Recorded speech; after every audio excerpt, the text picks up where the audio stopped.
அனைவருக்கும் வணக்கம். சேரர் கோட்டை பாகம் 1 அத்தியாயம் 22. தேவநாக பண்டிதர். புறவிகளின் கணிப்பு சப்தம் விடாமல் கேட்டதால் பரமன் வளப்பாடியார் ஒரே ஓட்டத்தில் அவை கட்டப்பட்டிருந்த வாய்க்காலின் கரையை அடைந்தார். 6வது அறிவு கைவர பெறாத உயிர்களாக இருந்தாலும் தெளிவும் கூர்மையும் வரப்போகும் ஆபத்தை முன் உணரும் நுகர்ச்சியும் நிரம்ப பெற்ற மிருகங்கள் என்பதால் அரேபிய புறவிகளிடம் பொதுவாகவே அவருக்கு தனிப்பட்ட ஈடுபாடு இருந்தது. ஓய்வெடுத்துக் கொண்டிருக்கும் புறவிகள் காரணமில்லாமல் கணிக்க மாட்டாது என்பது திண்ணம். மங்கிய நிலவொளியில் புறவிகள் பயந்ததற்கான காரணத்தை அவர் கணத்தில் கண்டறிந்தார். வாய்க்கால் கரையில் புறவிகள் கட்டப்பட்ட இடத்திற்கு அருகே ஒரு நீண்ட கருநாகம் ஒன்று கரையேறி இருந்தது. வாய்க்காலின் நீரில் நீந்தி வந்ததாலோ என்னவோ அதன் உடல் மெல்லிய நிலவொளியிலும் நன்கு பளபளத்துக் கொண்டிருந்தது. கரையேறிய நாகம் நிலத்தின் அதிர்வுகளை கொண்டும் உஷ்ணத்தை கொண்டும் ஏதோ ஜந்துக்கள் அங்கு இருப்பதை உணர்ந்திருக்க வேண்டும். எதற்கும் தனது இருப்பை காட்டி முதலில் எச்சரிப்போம், மீறி தாக்கினால் பார்த்து கொள்ளலாம் என்கிற தன்னம்பிக்கையுடன் தனது படத்தை பெரிதாக விரித்து சீறி இருக்க வேண்டும். பாவம், புறவிகள் நிலைதான் பரிதாபமானது. அவற்றின் கால்கள் வரப்பில் கட்டப்பட்டிருந்ததால் தப்பி ஓடவும் முடியாமல் எதிர்த்து நிற்கவும் முடியாமல் அஞ்சி பெரும் குரல் எடுத்து கனைக்க துவங்கி இருந்தன. நிலைமையை கன நேரத்தில் உணர்ந்துவிட்ட மழப்பாடியார் அருகில் இருந்த நீண்டதொரு கவட்டை குச்சியால் நாகத்தை மீண்டும் வாய்க்கால் நீரிலேயே தள்ளிவிட்டார். புறவிகளை நெருங்கி வந்து தட்டி கொடுத்து சமாதானம் செய்தார். அவற்றின் மேனி மெல்ல இன்னும் நடுங்கிக் கொண்டுதான் இருந்தன. இத்தனை கூர் உணர்ச்சி நிரம்பிய பிராணியை நம்பாமல் நாம் கட்டி வைக்கிறோமே என தன்னைத்தானே ஒரு கணம் நொந்து கொள்ள தோன்றியது. என்ன என்ன ஆயிற்று என வினவியபடியே அடுத்த கணமே கம்பன் மணியனாரும் கரைக்கு ஓடோடி வந்து சேர்ந்தார். கருநாகம் ஒன்று புறவிகளை பயமுறுத்தி கொண்டிருந்தது. விரட்டிவிட்டு விட்டேன். இனிமேலும் இந்த பகுதியில் இவற்றை கட்டி வைப்பது நல்லதல்ல. நமது குடிசைக்கு அருகிலேயே ஒரு புன்னை மரம் இருக்கிறது அல்லவா? அங்கே சிறிது வைக்கோலை போட்டு இரண்டையும் விட்டு விடுவோம். இரவு நன்றாக ஓய்வெடுக்கட்டும். அப்போதுதான் விடியலில் புறப்பட முடியும். நண்பர்கள் இருவருக்குமே களைப்பு அதிகமாக இருந்ததால் மேற்கொண்டு தங்களின் திண்ணை பேச்சை தொடர முடியாமல் சுருண்டு படுத்து விட்டனர். இருவரும் பின் இரவுக்கு மேல் எழுப்பிய குரட்டை கச்சேரியினால் வீட்டில் படுத்திருந்தவர்கள் பெரும் தொல்லைக்கு ஆளானார்கள். என்றாலும் விருந்தினர்கள் என்னும் மரியாதையினால் அந்த தொந்தரவுகளை பெரிதாக பொருட்படுத்தவில்லை. மறுநாள் காலை எழுந்து காலை கடன்களை முடித்துக்கொண்டு முதல் 2 நாளிகைகளுக்குள் புறப்பட்டு விடுவோம் என திட்டமிட்டிருந்த நண்பர்களுக்கு எதிர்பாராத பிரச்சனை ஒன்று வந்து சேர்ந்தது. முதல் நாள் சர்பத்தை பார்த்து பயந்ததாலோ என்னவோ புறவிகளுள் ஒன்றுக்கு காய்ச்சல் கண்டு விட்டது. அதன் உடல் கொதித்து கொண்டிருக்க வயிற்று பகுதியும் முன் கழுத்தும் இடைவிடாமல் நடுங்கிக் கொண்டிருந்தன. நல்ல ஜாதி புறவியான அதனை அங்கேயே விட்டுவிட்டு செல்வதற்கும் மனம் வரவில்லை. அவர்கள் தங்கியிருந்த கிராமத்திலிருந்து 8 காத தூரம் வடமேற்கே சென்றால் பனையூர் என்று ஒரு ஊர் வரும் என்றும் அங்கு வைத்தியர்கள் பணிபுரியும் ஆதுலர் சாலை ஒன்று அமைந்துள்ளது என்றும் கிராமத்தார் தெரிவித்தார்கள். அங்கே புறவிகளுக்கு வைத்தியம் பார்ப்பார்களா இல்லையா என்பதற்கு உறுதியான பதில் கிடைக்கவில்லை. அவர்கள் பிரயாணம் செய்ய வேண்டிய திசைக்கு நேர்மாறான திசையில் பனையூர் அமைந்திருந்தது. என்றாலும் அடுத்தபடியாக எந்த ஊரில் மருத்துவ வசதி கிடைக்கும் என தெரியாமல் திண்டாடுவதை விட பனையூருக்கே சென்று ஒரு முயற்சி செய்து பார்ப்பது என நண்பர்கள் இருவரும் சிறிது நேர விவாதத்திற்கு பிறகு முடிவு செய்தார்கள்.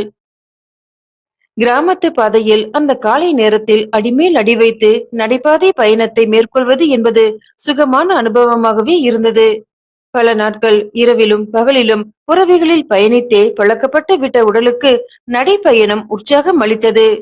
பனையூருக்கு செல்லும் பாதை சிறியதொரு வாய்க்காலின் கரை ஒட்டியே சென்று கொண்டிருந்ததால் அந்த அதிகாலை நேரத்தில் நீரில் விளையாடி கொண்டிருக்கும் வாத்துகளும் வாய்க்காலின் சின்னஞ்சிறிய மீன்களை கொத்த முயலும் வண்ண வண்ண மீன் கொத்தி பறவைகளும் ஆங்காங்கே நெளிந்து கொண்டிருந்த நீர் பாம்புகளும் அவர்களின் கண்களுக்கு விருந்தாக அமைந்தன.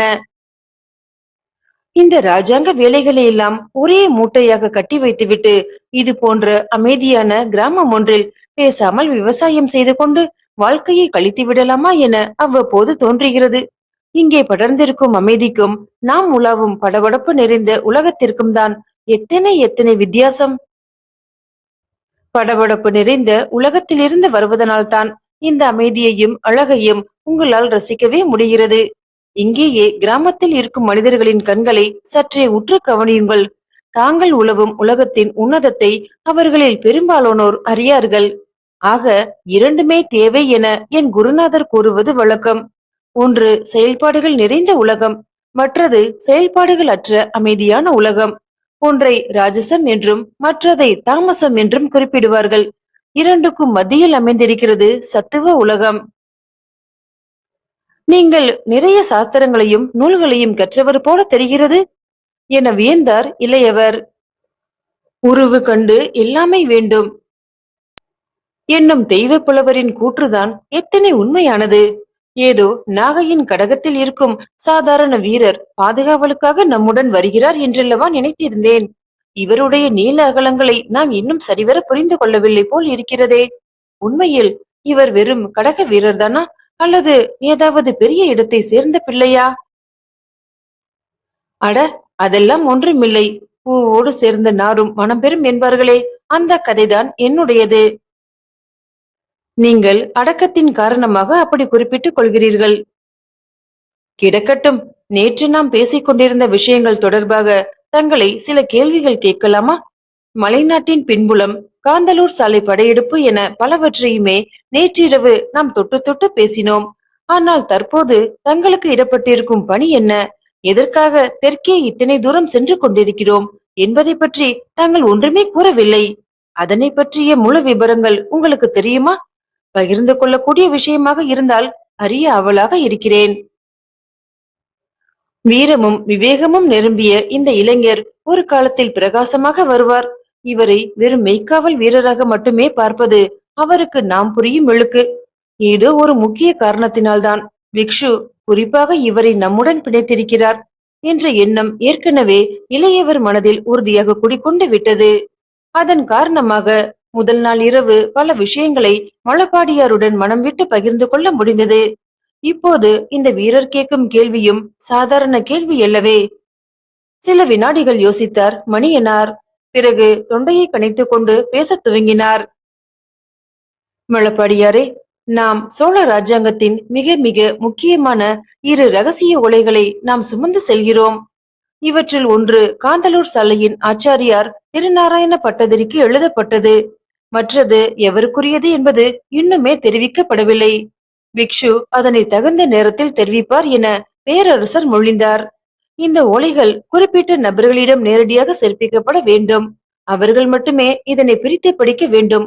எக்காரணம் கொண்டும் வேறு எவர் கைகளிலும் இந்த ஓலைகள் அகப்பட்டு விடக்கூடாது என்பது அவருடைய உறுதியான கட்டளை. மீறி இந்த ஓலைகளுக்கு ஆபத்து ஏற்படும் சூழ்நிலை ஏற்பட்டால் உடனடியாக அவற்றை அழித்துவிட எனக்கு உரிமை கொடுக்கப்பட்டிருக்கிறது. மழப்பாடியார் தலையை நிமிர்த்தி கம்பன் மணியனாரின் முகத்தை நேருக்கு நேராக நோக்கினார். ஆக நீங்கள் சோழ ராஜாங்கத்தின் தூதுவராக செய்தியை சுமந்து செல்கிறீர்கள் அல்லவா? இல்லை, இது தூது அல்ல. நமது அரசாங்கத்தின் தூதர்கள் முறைப்படி சேர நாட்டிற்கு பகிரங்கமாக அனுப்பி வைக்கப்பட இருக்கிறார்கள்.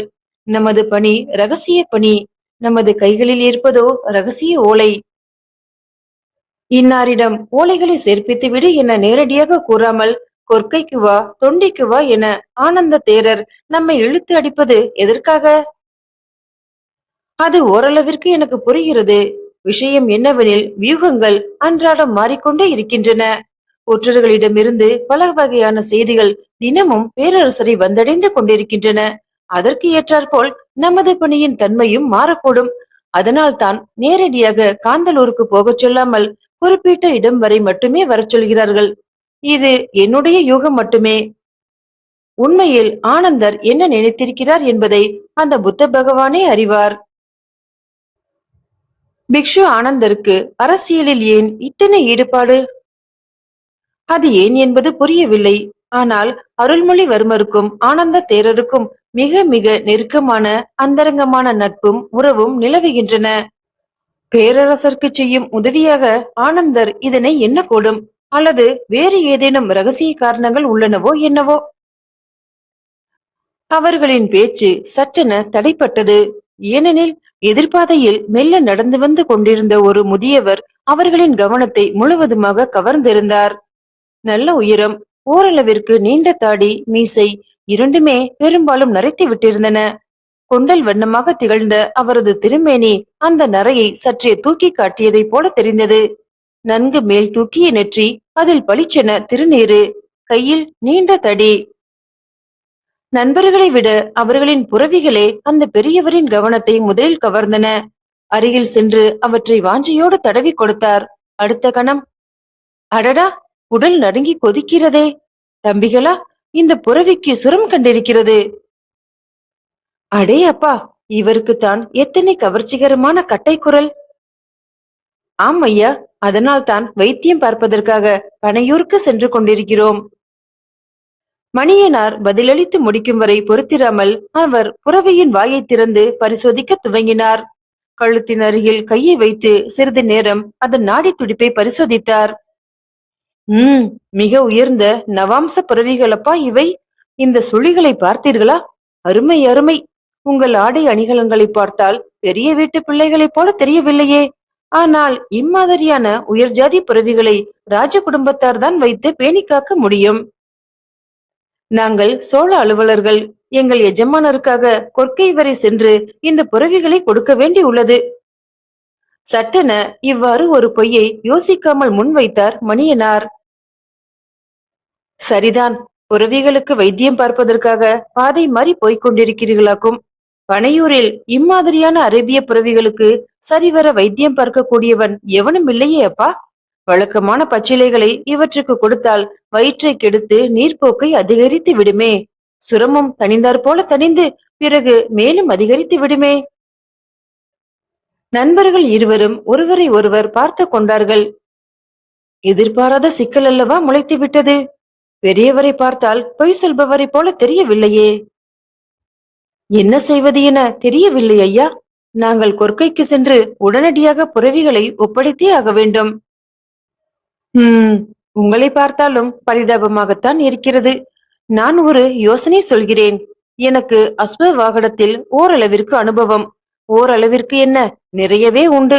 முடிந்தவரை உங்கள் புறவிக்கு நானே வைத்தியம் பார்க்க முயற்சிக்கிறேன். ஆனால் பதிலுக்கு நீங்கள் எனக்கு ஒரு உதவி செய்தாக வேண்டும். மணியனாரின் புருவங்கள் என்ன என்பதை போல உயர்ந்தன. நானும் தெற்கு பக்கம்தான் சென்று கொண்டிருக்கிறேன். புறவியின் உடல்நிலை தேறிவிட்டால் என்னையும் உங்களுடன் ஏற்றிக்கொண்டு செல்ல வேண்டும். கொற்கைக்கு மேற்கே சில காத தூரத்தில் அமைந்துள்ள திருக்குறுகூரில் என்னை இறக்கிவிட்டு விட வேண்டும். நம்மாழ்வார் அவதரித்த தலமான திருக்குறுகூரையா குறிப்பிடுகிறீர்கள்? பரம பாகவத தலமாயிற்றே அது. சைவரான தாங்கள் அங்கா செல்கிறீர்கள்? சைவ வைணவ பேதங்களையெல்லாம் கடந்து விட்டவனப்பா நான். பேயாழ்வாரின் திருமொழிக்கு ஏற்ப தரிசிக்கும் அத்தனை திருப்பதிகளிலும் இரு தெய்வங்களையுமே கண்டு வணங்கி வருகிறவன். ஆதலின் குருகூருக்கு செல்வதில் எனக்கு எந்த தடையும் கிடையாது. உண்மையில் நான் குருகூருக்கும் அப்பால் தெற்கே வெகு தூரம் வரை செல்ல வேண்டி இருக்கிறது. ஆனால் கொற்கையிலிருந்து உங்களை அதிக தூரம் இழுத்தடிக்க வேண்டாம் என்றுதான் குருகூரை குறிப்பிட்டேன். நண்பர்கள் இருவரும் சற்று விலகி வந்து ஆலோசனை செய்தார்கள். பெரியவரை அவர்களின் பயணத்தில் கூட்டு சேர்த்துக் கொள்வதில் மிகப்பெரிய தயக்கங்கள் இருந்தாலும் புறவியின் காய்ச்சலை ஒடுக்க வேறு மார்க்கம் தென்படவில்லை.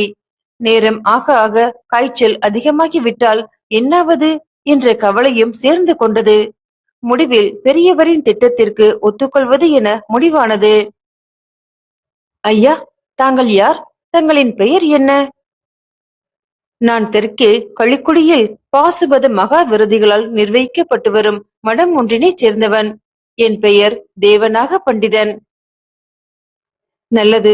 என் பெயர் விருச்சிகன். இவன் பெயர் காலமேகன். உங்களின் யோசனையை நாங்கள் ஏற்கிறோம். தயவுசெய்து உடனடியாக உங்களின் வைத்தியத்தை தொடருங்கள் ஐயா. பெரியவர் மளமளவென வேலையில் இறங்கினார். வாய்க்காலின் கரையோரமாக பச்சை பசேலென முளைத்து கிடந்த பல வகை தாவரங்கள் அவருடன் மௌன பாஷையில் பேசின. பல வகை மூலிகைகளை பறித்து கொண்டவர் மருந்து சமைக்க தேனும் பாலும் தேவையென்று கூறவே அவர்கள் முதல் நாள் இரவு தங்கிய கிராமத்திற்கே மீண்டும் சென்று அவற்றை சம்பாதித்துக் கொள்வது என முடிவானது. பின் குறிப்பு: அஸ்வவாகனம், புரவி வைத்திய சாஸ்திரம். திருப்பதி, திரு கூட்டல் பதி, மங்களகரமான அல்லது புனிதமான ஊர். மீண்டும் அடுத்த பதிவில் சந்திக்கிறேன் நண்பர்களே. நன்றி.